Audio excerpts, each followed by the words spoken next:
चलो बच्चों, आज हम कक्षा 10 के विज्ञान का 11वां चैप्टर मानव नेत्र तथा उसके रंग बिरंगी संसार के बारे में पढ़ेंगे। ठीक है, तो चलो स्टार्ट करते हैं।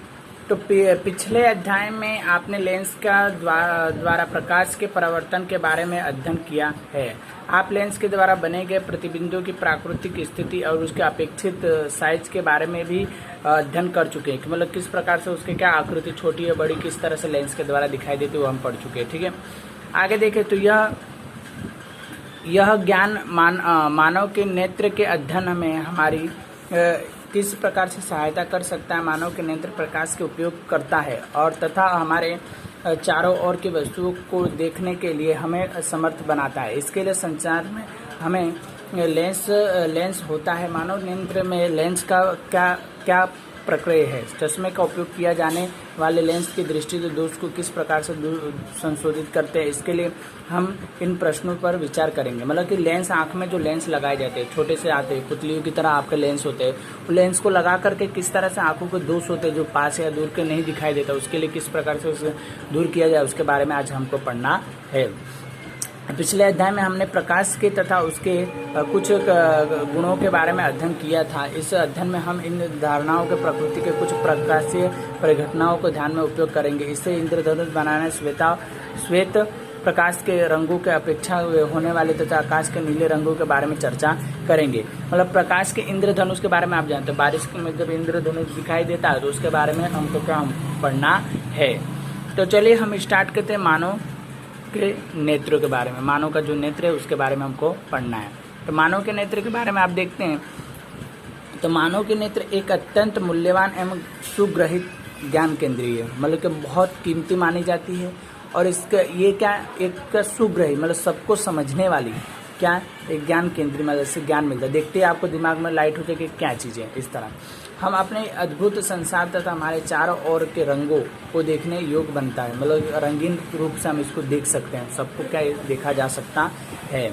आंख बंद करने हम वस्तुओं को उनकी गंध, स्वाद और उनके द्वारा उत्पन्न ध्वनि उनको स्पर्श करके कुछ सीमा तक पहचान सकते हैं। आंखों के द्वारा हम क्या सुन करके गंध को जानकर पहचान करके हम क्या सुन सकते हैं। ठीक है, इसलिए आगे देखें तो यद्यपि आंखों को बंद करते रंगों को पहचानना असंभव नहीं है। इस प्रकार के समस्त ज्ञानों के मानव के और सबसे अधिक महत्व है, क्योंकि यहाँ पे हमारे चारों ओर के रंग बिरंगी और देखने योग्य बनता है। मतलब कि चारों ओर क्या रंग बिरंगी एक देखने के जैसा लग जाता है माहौल, जिसका हम क्या देख सकते हैं आंखों के द्वारा। ठीक है, उसके बाद सबसे महत्वपूर्ण योग हमारे यहाँ चारों ओर के रंग बिरंगे संसार को देखने योग्य बनाता है। मानव नेत्र में एक कैमरे की भांति होता है। ये क्या एक कैमरा माना जाता है। ठीक है, कैमरे की तरह देखते हैं इसको। इस लेंस का निकाय प्रकाश के सुग्रहित पर्दे का रेटिना दृष्टि कही जाती है। मतलब क्या आँख के आगे एक पर्दा होता है जो रेटिना के अंदर क्या प्रतिबिंब बनता है, उसकी परछाई बनती है। प्रकाश की पतली झिल्ली को होकर नेत्र का प्रवेश करता है। हमारे क्या एक पतली झिल्ली होती है जिसके कारण से हमारे आँख में क्या प्रवेश करता है। इस कणिकाओं के स्वच्छ वायुमंडल होता है। मतलब कि कणिका हमारे आंखों का जो एक स्वच्छ साफ होता है अंदर, जिसके लिए हम क्या है नेत्र गोल के अग्र पुष्ट के प्रदर्शित करना आगे के भाग में क्या प्रदर्शित होता है।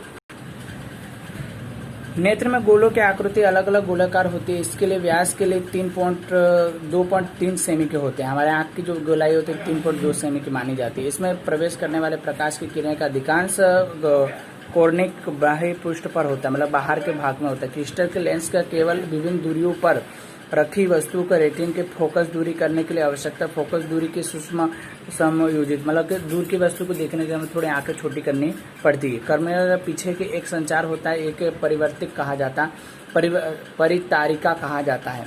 परितारिका गहरे और पेशी ड्राफ्ट होते हैं जो कि पतले और साइज की नियंत्रित करता है। मतलब पतली साइज के तो बिल्कुल छोटी पतले होते लेंस के।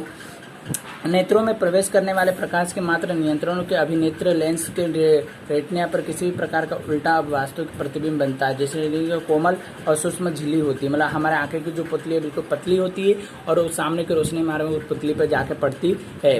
बहुत संख्या में प्रकाश से सुग्रहित कोशिकाओं के प्रदर्शित होने वाले प्रकाश और सुग्रहित सक्रिय हो जाते हैं, जिसे विद्युत सिग्नल उत्पन्न करता है। यह सिग्नल के दक तंत्रों के द्वारा मस्तिष्क में पहुँच दिए जाते हैं। मस्तिष्क में इन सिग्नलों को व्यस्त रूप से किया जा सकता है, जिससे संसाधन करता है, जिसके लिए कि हम किसी भी वस्तु को जैसे वैसे देख सकते हैं। मतलब कि इसके द्वारा हम क्या जैसी वस्तु है वैसा ही देख सकते हैं इसके द्वारा, क्योंकि आँख की जब रोशनी सामने टकराती है तो सामने वाले वस्तु क्या सीधा दिखाई देता है, वास्तविक दिखाई देता है और उसके रंग बिरंगी भी दिखाई देता है, जिस कारण से क्या इसका ये नेत्रों के द्वारा ही हो सकता है।